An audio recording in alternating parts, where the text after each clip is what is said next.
Bonsoir à tous. Aujourd'hui, nous sommes dans le premier jour de notre formation en Photoshop. Et aujourd'hui, je vais vous montrer de différentes manières pour détourer une photo. Je prends déjà ma photo que je vais déplacer dans un dossier. Une fois que j'ai déjà ma photo dans mon espace de travail en Photoshop, ici, je vais maintenant détourer ma photo. Il est à noter qu'il y a plusieurs moyens de détourer une photo.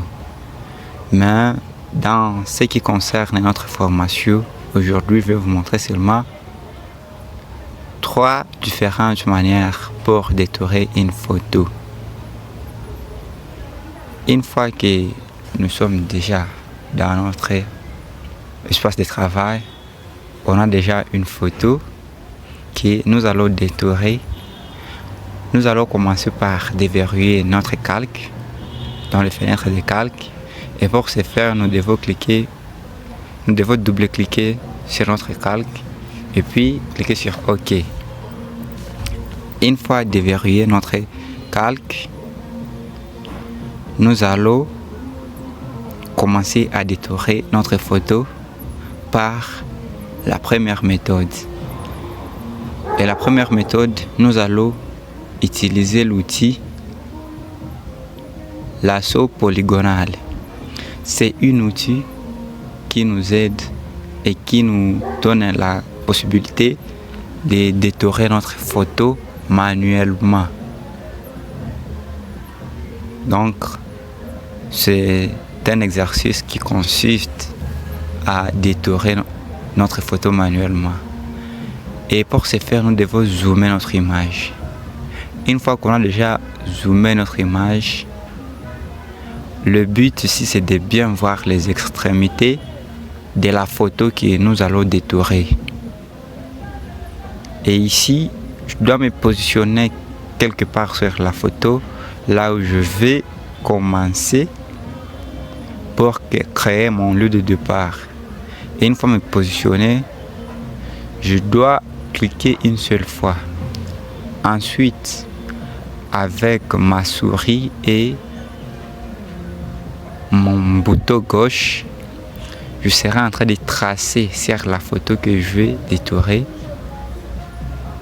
tout en appuyant à ma touche ou bouton gauche une seule fois après avoir avancé quelques minutes. Ici, nous devons être vigilants de ne pas mal détourer notre photo ou de ne pas tracer dans l'image. Si on peut essayer d'entrer dans l'image quelques millimètres seulement, afin de ne pas laisser des traces du background par défaut.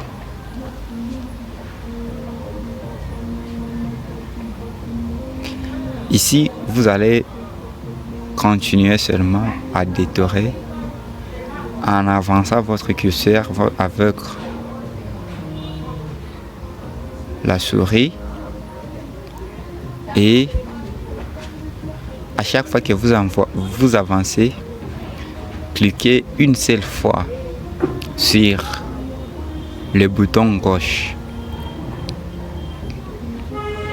Il est à savoir que si une fois vous cliquez 2 fois sur le bouton gauche simultanément, là vous annulez tout ce que vous avez déjà fait et vous recommencez à détourer la photo. C'est pourquoi vous devez être vigilant et regarder si vous avez bien détouré la photo. Rassurez-vous que vous êtes dans un espace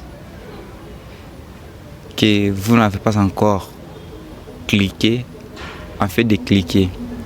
Et si vous voyez que vous ne voyez pas les extrémités de l'image correctement, essayez encore de zoomer une fois de plus. Et pour zoomer, il faut seulement faire CTRL+. c'est les raccourcis pour zoomer votre image. Et vous pouvez vous rendre compte que soit vous avez tracé mal ou vous avez abîmé quelque part lorsque vous êtes en train de tracer avec votre outil. Et pour rentrer ou retourner derrière, vous devez seulement appuyer sur la touche supprimer de votre clavier, en fait de revenir à un point précédent.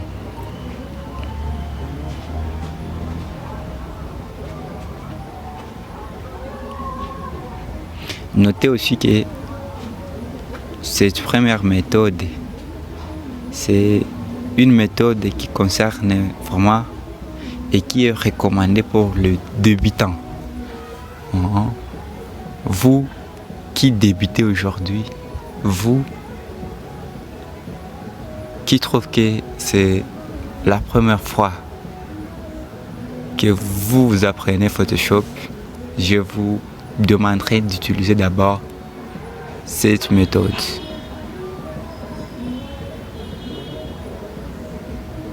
Vous voyez, je suis en train de détourer. Et si je suis au niveau du cheveu, vous devez vous rassurer que vous avez bien tracé. Et si vous pouvez laisser un peu d'espace sur les cheveux, si vous pouvez rejeter au moins quelques centimètres, mais rassurez-vous que vous n'avez pas trop pénétré dans l'image que vous êtes en train de détourer.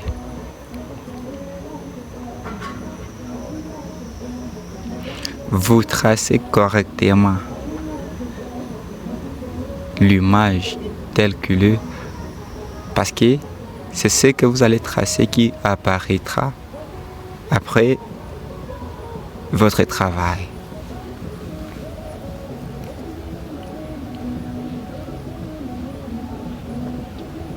Vous voyez que moi j'avance et vous, si vous pratiquez déjà, vous pouvez aussi avancer comme moi. Vous voyez, moi, je trace la personne telle qu'elle est. Je n'augmente rien et je ne diminue rien.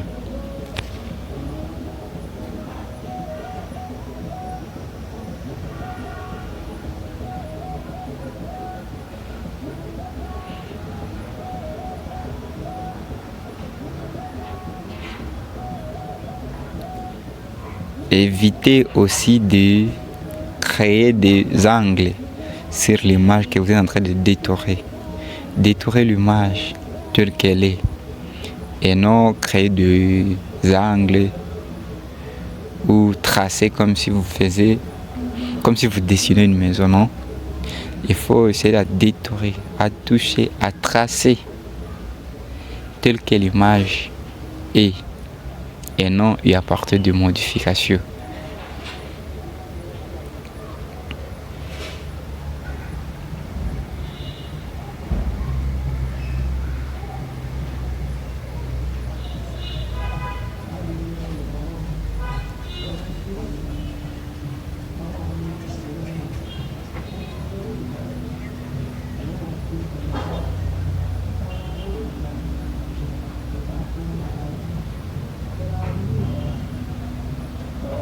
Je tiens aussi à vous dire que vous pouvez regarder et vous pouvez remarquer que mon espace de travail soit n'est pas arrangé comme le vôtre, parce que si vous avez arrangé tel que la vidéo précédente, donc la vidéo d'hier soir était arrangée, vous n'aurez pas le même espace comme moi. Mais il n'y a pas de souci, c'est toujours la même chose. C'est moi qui ai décidé de travailler dans cet espace. Mais à la prochaine, je travaillerai dans le même espace que vous, tel que je vous ai montré dans la vidéo précédente. Je continue toujours à détourer mon image avec mon outil lasso polygonal. Vraiment, c'est un outil pour le débutant. Et vous constatez que je suis presque à la fin de mon image. Et maintenant, ici, je peux tracer une ligne droite. Je dézoome d'abord mon image afin de voir là où je vais commencer. Et une fois arrivé sur mon point de départ, il y a quelque chose qui s'ajoute sur mon outil sous forme de 0 pour dire que c'est là où je vais commencer. Et une fois validé, on me sélectionne toute la partie que j'ai détourée. Et une fois sélectionné mon image, je vais le dupliquer en faisant CTRL J. Et vous voyez, il y a un autre calque qui vient d'augmenter dans ma fenêtre de calque. Et c'est un calque qui porte déjà une photo qui n'a plus de fond. Et si je masque le premier calque, vous verrez que j'ai déjà une photo sans fond. Et c'est cette photo-là que je peux utiliser partout. Vous voyez, ma photo est là, telle que j'ai tracé. Ça se présente vraiment tel que j'ai tracé. Et je vois que vraiment, j'ai pas mal détouré ma photo. Si vous remarquez, j'ai tout enlevé comme fond derrière. Sauf qu'ici, entre le bras, il y a quelque chose qui est resté là-bas. Et maintenant, je vais enlever. J'utilise toujours mon outil et je vais sélectionner ça. Et pour le sélectionner, je fais de la même manière.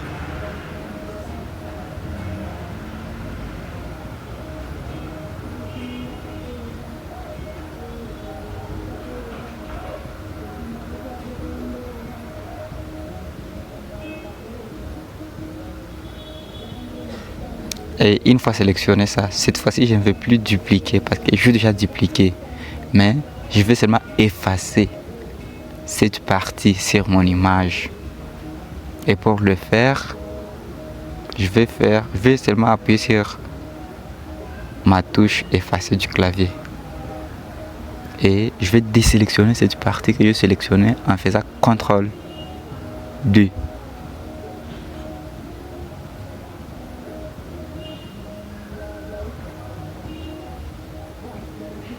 Je fais CTRL D. Et j'ai désélectionné. Et maintenant, j'ai déjà mon image que je peux utiliser comme je veux. Vous voyez, je quitte de ça.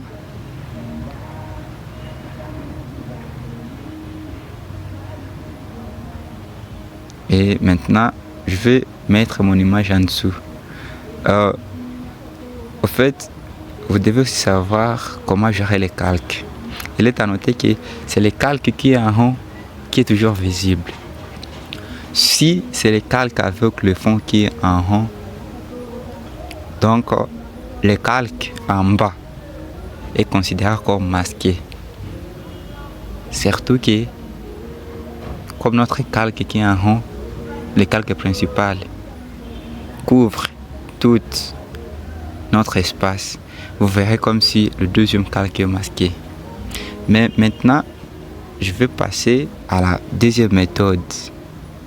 Deuxième façon de détourer une image. C'est une méthode bien avancée. Et pour le faire, je dois entrer dans Sélection. Et puis, je choisis sujet. Et je patiente quelques secondes. Photoshop lui-même fait le travail. Et il sélectionne toute la photo. Et si je zoome un peu, vous verrez que la photo a été sélectionnée. C'est la méthode la plus facile que la précédente, mais c'est une méthode que je vous conseillerais d'utiliser lorsque vous serez déjà habitué. Et même si vous regardez bien sûr cette photo, il y a ce que Photoshop a laissé et qui était important sur mon image. Alors j'essaie de récupérer ça. Et pour le faire, je dois utiliser mon outil sélection rapide. tout en bas de l'outil lasso polygonal.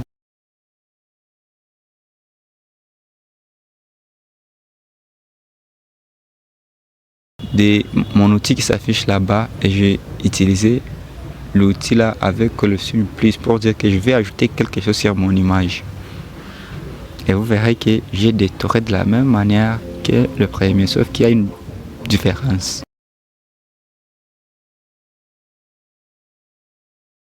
Et si vous pouvez voir bien sûr les cheveux, la première méthode montre que les cheveux ont été dessinés, si je peux le dire, sans sec. Mais la deuxième méthode laisse quelque chose, quelques trucs là-bas sur les cheveux. C'est à vous de choisir qu'est-ce qui vous plaît. Surtout ce qui va plaire à votre client lorsque vous réalisez déjà des affiches.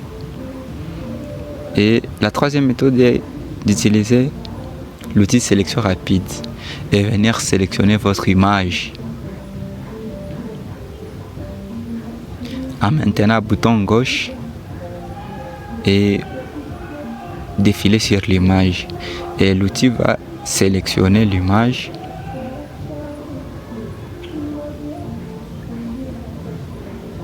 Et vous pouvez augmenter l'outil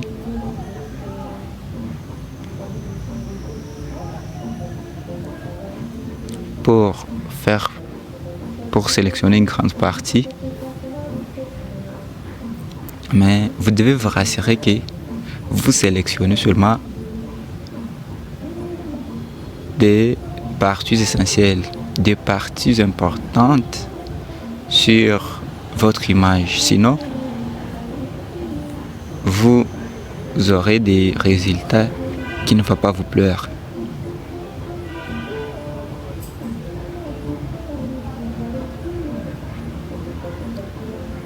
Je suis en train de sélectionner mon image avec l'outil sélection rapide.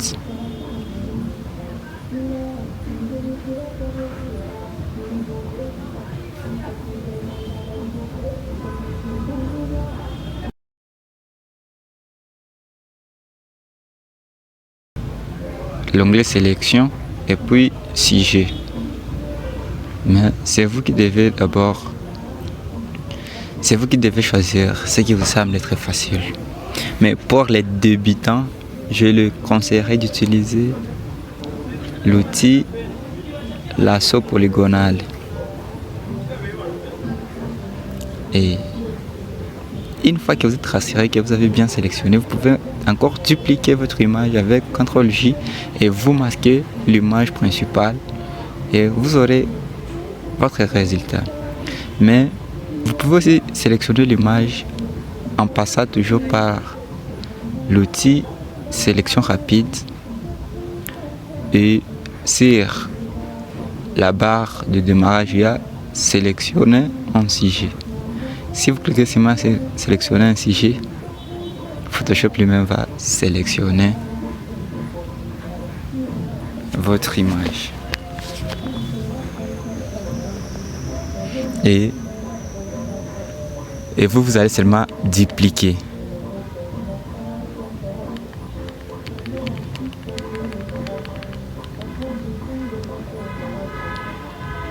Et maintenant, vous avez vu au moins quelques méthodes pour sélectionner, pour détourer les images.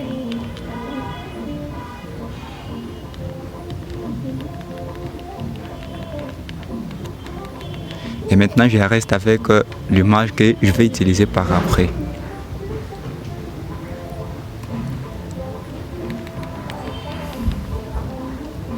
Parce que au final, vous devez au moins voir, nous allons réaliser dans cette vidéo, dans tout ce que nous allons apprendre. Au final, je vais essayer de les arranger. Maintenant, je prends une autre photo sur laquelle je vais utiliser sélection rapide. Je sélectionne déjà un sujet avec l'outil sélection rapide, puis sélectionner un sujet. Et là, ma sélection est faite. Ici, je vais vous montrer que vous pouvez sélectionner. Et après avoir sélectionné, vous remarquez qu'il y a des places ou des espaces qui ne sont pas sélectionnés. Et pour sélectionner ça, vous devez seulement entrer dans la barre des outils.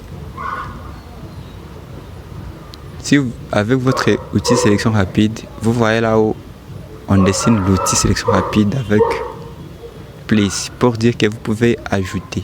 Et si vous voulez effacer comme les espaces là entre les deux bras, vous sélectionnez l'outil sélection rapide avec un signe moins. Et vous venez, vous sélectionnez le parti que vous ne voulez pas voir sur votre image.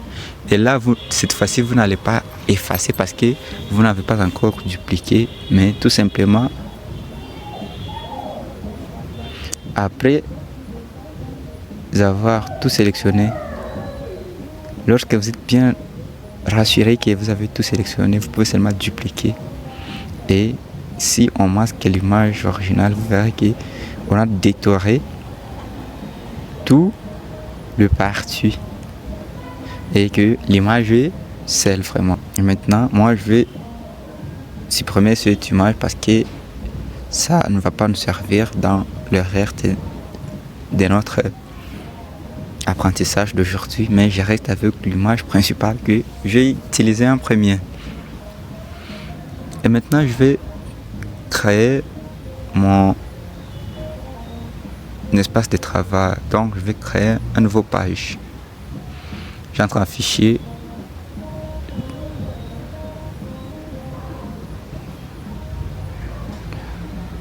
Tout d'abord, j'enregistre mon image que j'ai détourée et je vais la enregistrer dans un format où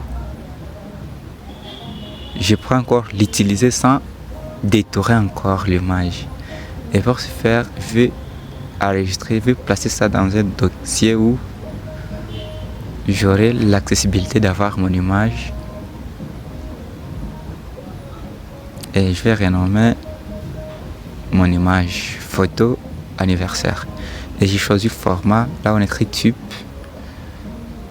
Photoshop vous propose plusieurs formats. Et si vous voyez bien, JPG est le format à laquelle vous pouvez enregistrer votre photo, surtout votre projet final. Photo que vous allez livrer à votre client, c'est un JPG. Mais pour enregistrer des photos sans fond, vous pouvez prendre PNG. C'est ça ce que je vais prendre parce que je prétends utiliser cette photo après sans passer par l'étape de détourer. Après enregistrer puis OK. Maintenant que j'ai enregistré ma photo, je peux passer à autre chose en créant un nouveau document. Et je vais choisir le format A4. Je sais que vous connaissez déjà comment choisir un format. Et ici, je suis dans mon espace de travail. Et maintenant, ce que nous allons faire, je vais vous montrer comment on utilise des formats Photoshop.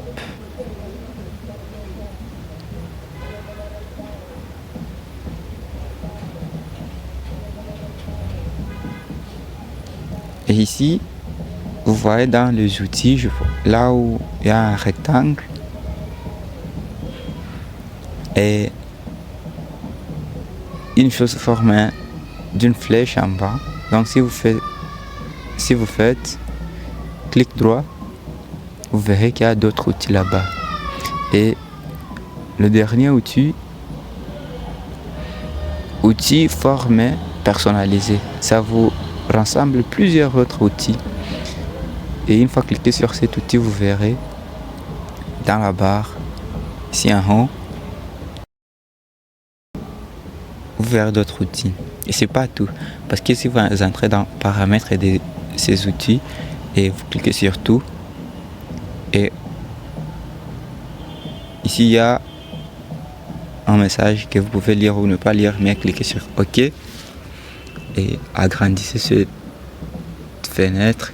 Vous verrez que Photoshop contient plusieurs outils que vous pouvez utiliser comme vous voulez.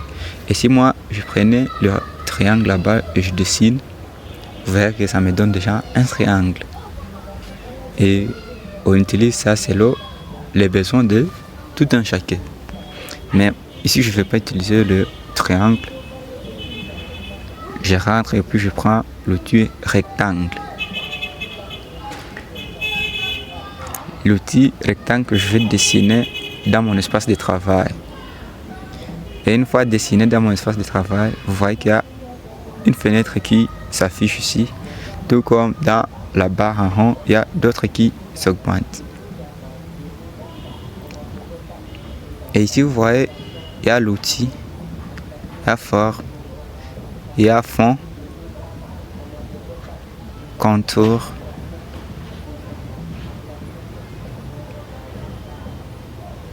et plein d'autres boutons qui s'affichent.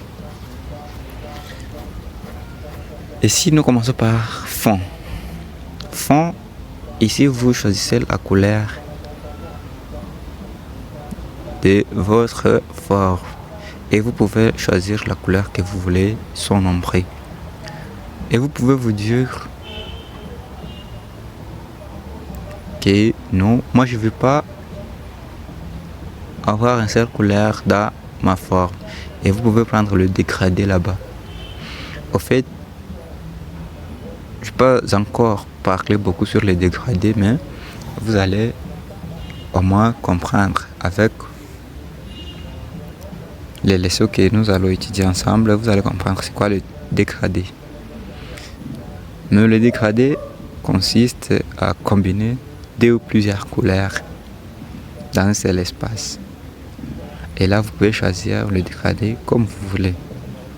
Mais je vous conseillerais de ne pas choisir des dégradés de deux couleurs vraiment différentes.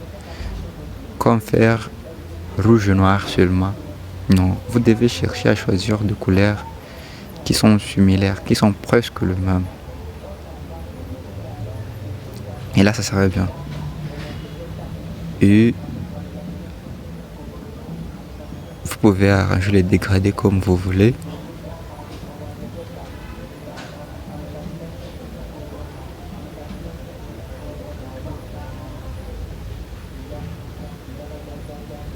Et vous pouvez vous dire non, moi je ne vais pas le dégrader. Mais je veux d'autres choses que dégrader ma forme. Et vous pouvez choisir même de masquer le fond. Et pour le masquer, vous pouvez cliquer là-bas, ici. Vous pouvez aussi mettre des motifs. En fait, avec des leçons que vous allez apprendre, vous comprendrez aussi c'est quoi le motif. Mais ici, je vais utiliser une seule couleur. Et je prends la couleur rouge. Il y a aussi contour. Ici, sur contour, vous pouvez aussi choisir la couleur de votre contour. Vous pouvez aussi faire le dégradé, vous pouvez aussi mettre des motifs et vous pouvez aussi choisir sans contour.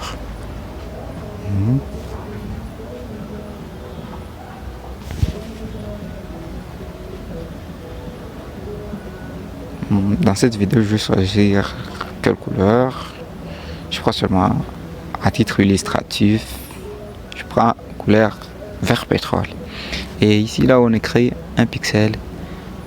Là, vous devez définir la taille de votre contour. Et sur la flèche qui descend, vous verrez ça. Et si vous jouez avec cette mesure, vous verrez que vous pouvez augmenter la taille tout comme vous pouvez diminuer la taille de votre contour. Ici, vous devez voir au moins ce qui vous semble très bon. Donc, moi, je laisse d'abord comme ça. Et ici, vous voyez on a le style de contour. Vous pouvez choisir des pointillés, des petits pointillés ou des lignes droites.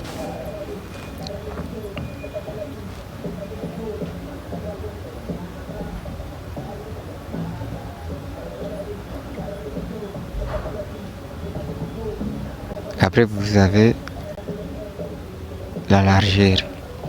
Vous pouvez augmenter sur la largeur de votre forme, tout comme la hauteur.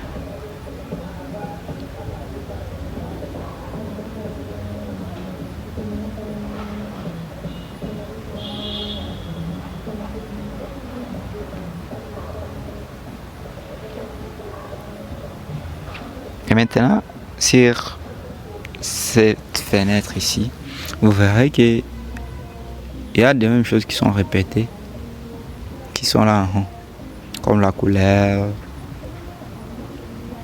longueur, largeur, contour et tout ça. Mais il y a quelque chose de plus important sur cette fenêtre, et c'est cette partie ici. Et cette partie consiste à changer. Vous pouvez avoir besoin de modifier les angles de votre forme. Il a noté aussi que ceux qui utilisent C6 ou 2014 n'auront pas la possibilité d'avoir cette fenêtre. Mais ici, vous pouvez modifier les angles de votre forme comme vous voulez. Et si je remets à 0, vous voyez que ça redevient un rectangle. Mais toutefois, vous pouvez modifier une seule partie tout en décochant cette forme-là qui est au milieu. Et vous pouvez modifier une seule partie.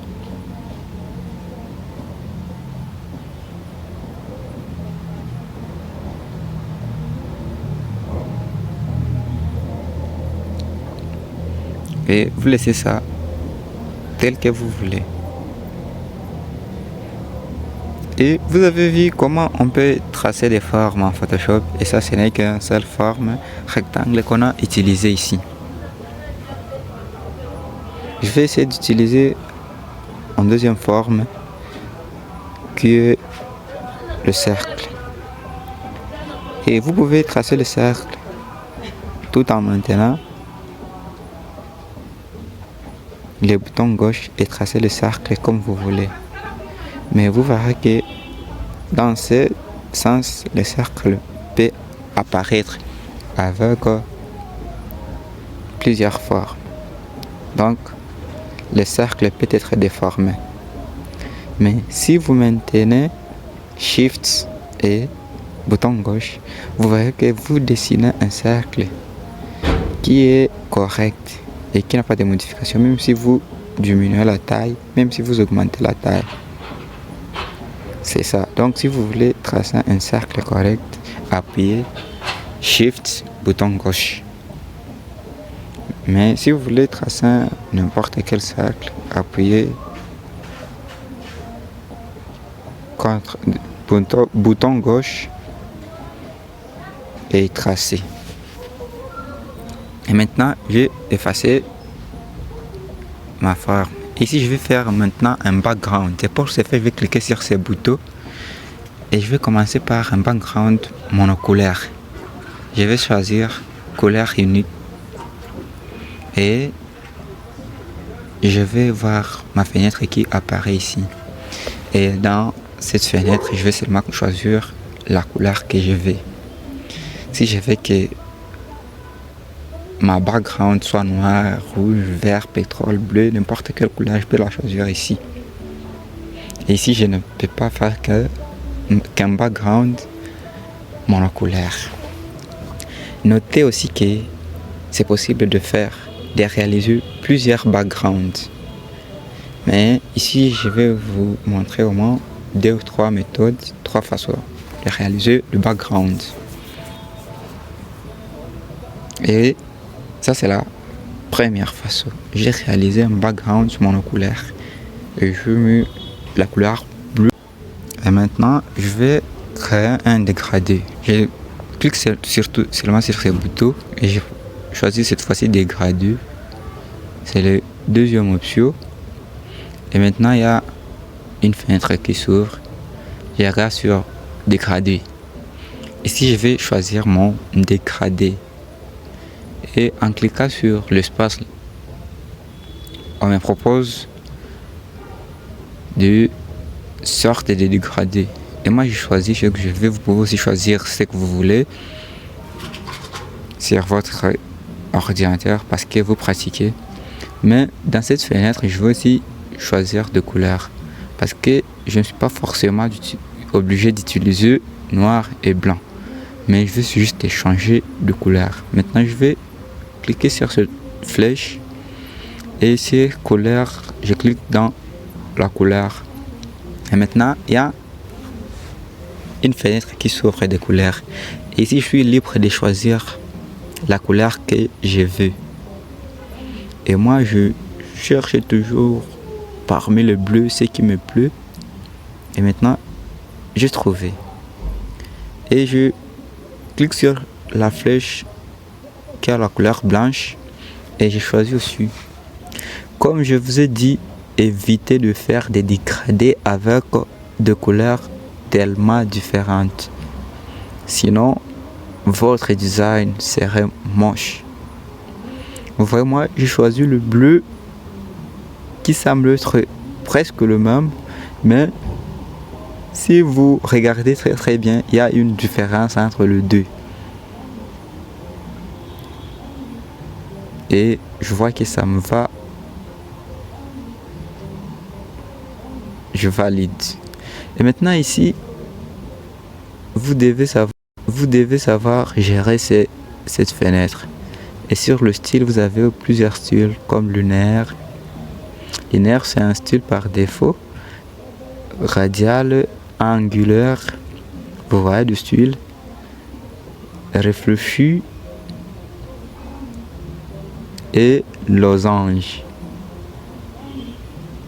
Et vous pouvez utiliser le style qui vous va très bien. Moi, je reste avec lunaire. Et vous voyez aussi sur l'angle. Vous pouvez positionner votre couleur de dégradé, votre dégradé comme vous voulez.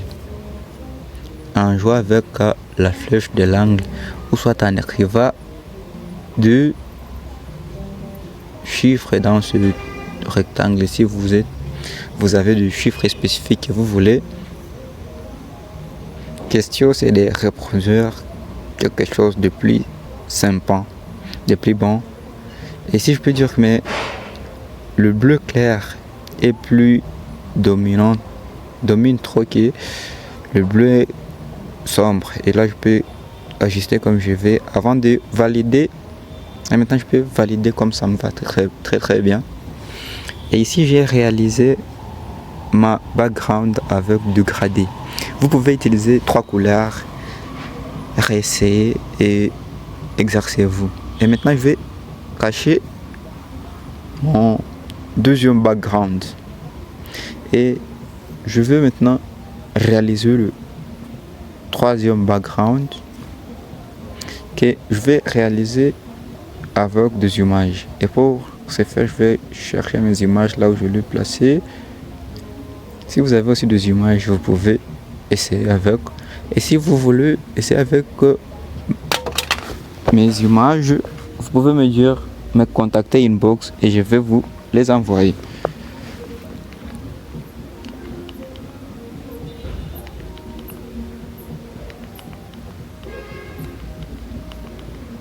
Et moi, j'ai choisi mes 2 images.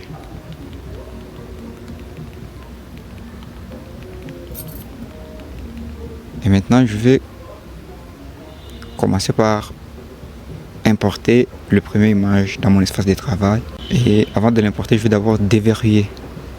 Vous devez savoir que vous ne pouvez pas faire quelque chose en Photoshop sur l'image ou sur votre espace de travail sans avoir déverrouillé votre image. Vous voyez que j'ai importé mon image, mais elle n'est pas visible. C'est juste parce que il était en dessous de mon espace de travail par défaut. Les fonds par défaut. Au fait, vous devez vous rassurer que vous savez bien gérer cette fenêtre de calque. Il est à noter que les calques qui sont au-dessus, c'est les calques qui sont visibles. Et il peut masquer ou cacher tout le reste des images. Et maintenant, je vais importer le deuxième image que je vais d'abord déverrouiller.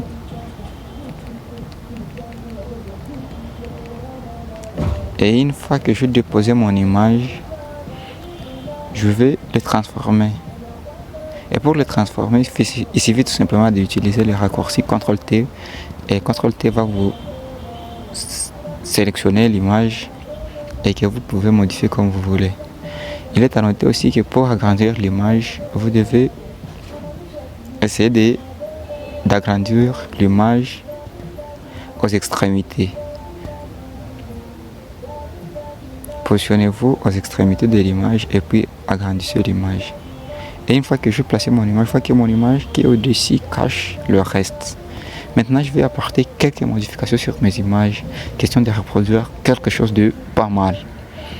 Et je vais rester toujours dans mon espace, dans cette fenêtre de calque, où sur l'image qui est au-dessus, je vais diminuer l'opacité, juste pour avoir quelque chose qui me va très très bien.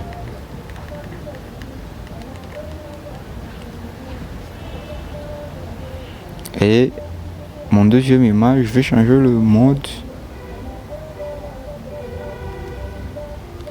Je cherche le mode qui me va très très bien vraiment. Vous pouvez aussi essayer chez vous. Et je reste avec ça. Mais je vois que juste là, je ne suis pas satisfait. Parce que je cherche à réaliser au moins quelque chose qui doit attirer la visibilité. J'augmente l'opacité de mon première image et je change aussi le mode. Je change. Je vois jusque là c'est bizarre. Je peux pas rester avec ça.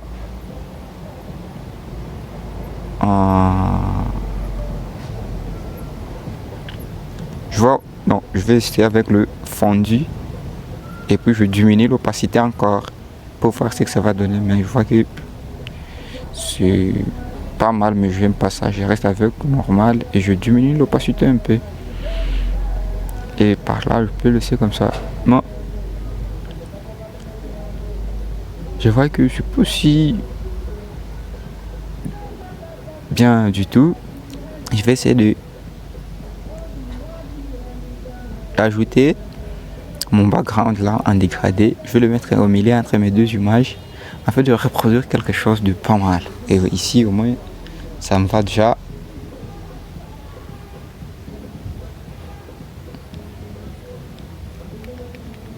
Et je vais diminuer l'opacité encore.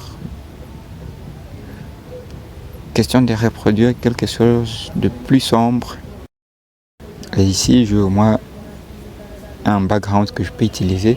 Mais je peux l'utiliser selon ce que je suis en train de reproduire. Vous voyez ici il y a du fait et des chaînes qui sont brisées.